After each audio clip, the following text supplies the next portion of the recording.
J'ai commencé beaucoup quand j'ai commencé à voyager en fait.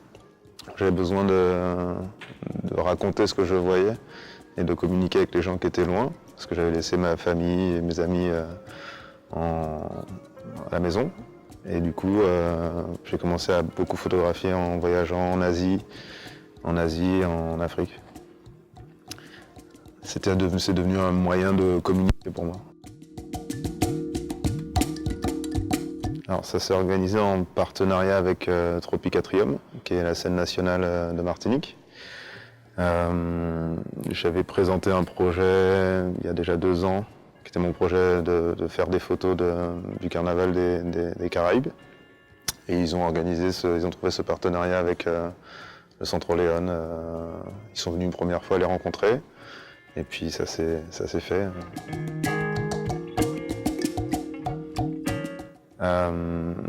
Alors, Parade, c'est un projet de recherche en fait, et de création photo. Parade, c'est un mot qui veut dire à la fois défilé au niveau du carnaval, mais en même temps c'est un mot qu'on utilise dans les arts martiaux comme moyen de défense. Et je trouvais que le jeu de mots entre les deux, c'est exactement ce que je voulais communiquer à travers le carnaval. C'est que on peut... Il y a d'autres choses qui s'expriment sur la société, sur nos sociétés contemporaines, il y a de la critique politique, toutes les couches de la société se mêlent dans le carnaval, et cet aspect-là, je trouve ça intéressant, et c'est ce que j'essaye de traduire dans Parade. Il faut dire aussi que j'ai choisi de faire des photos en noir et blanc en fait, justement pour éliminer toute la question des couleurs. Parce qu'on a l'habitude de voir le carnaval en couleurs, avec les paillettes et la fête. Et pour moi, il y a un autre aspect qui me paraît, c'est pas plus intéressant, mais qui me paraît intéressant. J'ai voulu me concentrer dessus en utilisant le noir et blanc. Je connaissais rien. Je connaissais rien, j'ai beaucoup découvert justement en arrivant. Déjà, je ne m'attendais pas, je pense, à un si grand pays et à la diversité du carnaval ici. Et du coup, j'ai déjà découvert que pour chaque région, il y a un carnaval particulier, avec une histoire particulière. La question d'identité était assez présente, et que ça permettait de traduire les spécificités d'une région. Et du coup, la diversité qu'il y a dans les carnavals ici, j'ai trouvé ça très, très, très intéressant. C'est une bonne approche.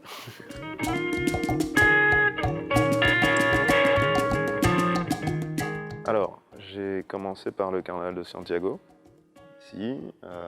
J'ai découvert les lechons, et un carnaval assez populaire que j'ai beaucoup aimé. Enfin, j'ai aimé tous les carnavals, donc je ne vais pas le redire à chaque fois. Donc après, on a découvert le carnaval de la Vega, si je me souviens bien, Montecristi, Rio San Juan, Cotuí.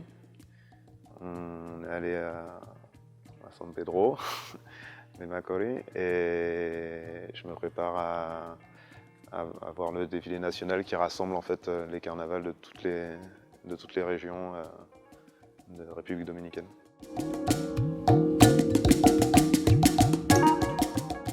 Ça s'est plutôt bien passé, oui. À chaque fois, j'ai été très surpris des spécificités en fait.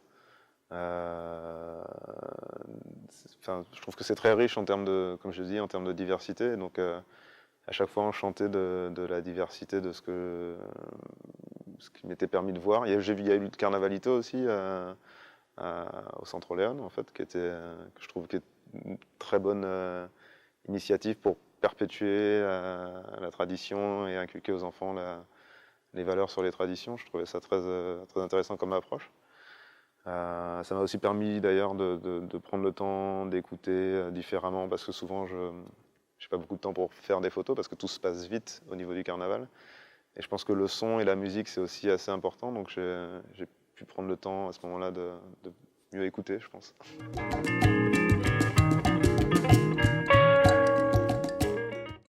Oui, alors par l'intermédiaire du Centre Léon, j'ai pu rencontrer des personnalités, on va dire, du carnaval, des experts.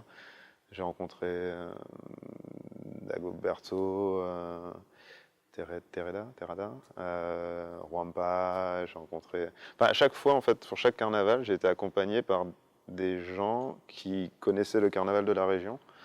Donc ça a été assez bénéfique pour entendre l'histoire du point de vue des gens sur place. Moi, ça me donne un background pour comprendre aussi les dynamiques de la région, les tenants et les aboutissants d'un tel carnaval. Et ça me raconte aussi l'histoire du carnaval, mais aussi du pays. Donc ça a été très intéressant et ça m'a apporté beaucoup en fait, de pouvoir rencontrer ces gens-là. J'ai pu lire des choses dans les livres, mais les rencontrer en direct, c'est toujours une meilleure approche.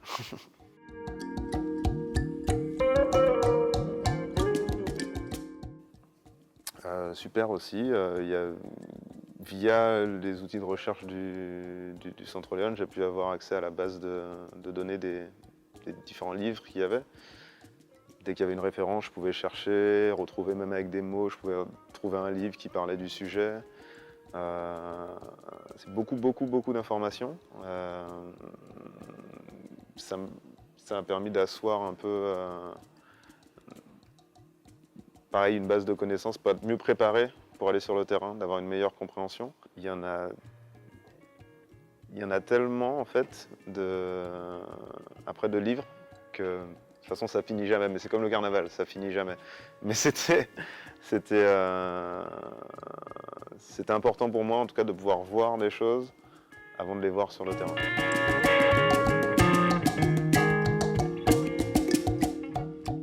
C'est une bonne question.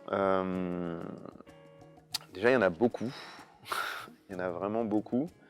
Donc déjà, moi j'ai commencé à faire une première sélection. Il va y avoir une très petite sélection finalement qui va être faite pour l'exposition. Donc il va y avoir une exposition déjà qui viendra au Centre Léon l'année prochaine, en février.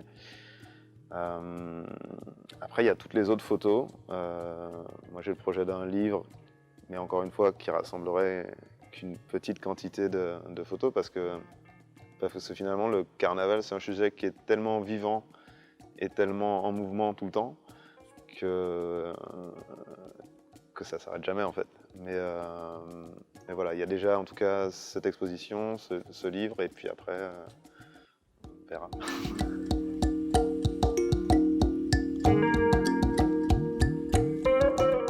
C'est la première fois, c'est pas la dernière.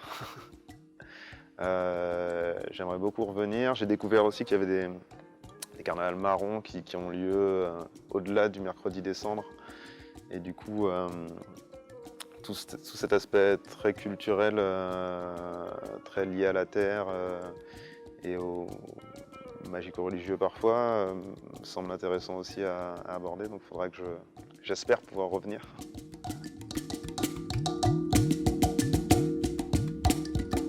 Centre Léon, je suis assez impressionné du professionnalisme et de comment tout est organisé ici, bien organisé, et surtout de l'importance qui est mise sur l'identité et la culture. Je trouve que c'est important pour nos îles en général dans la Caraïbe. Et du coup, c'est une initiative qui est, à mon avis, est hyper bénéfique. Je sais que tous les matins quand je viens, je vois des jeunes arriver, des jeunes de cette taille-là. Enfin, je suis pas debout, mais et je trouve ça bien pour eux qu'ils puissent toucher à un moment, enfin à cet âge-là surtout, approcher la culture à cet âge-là pour pouvoir grandir avec. Donc je trouve ça assez impressionnant, de la même façon que le concours depuis pas mal d'années permet de rassembler un certain nombre d'œuvres et puis de tracer l'histoire de l'art d'un pays. Je trouve ça plutôt une très bonne initiative. Ça manque dans d'autres pays.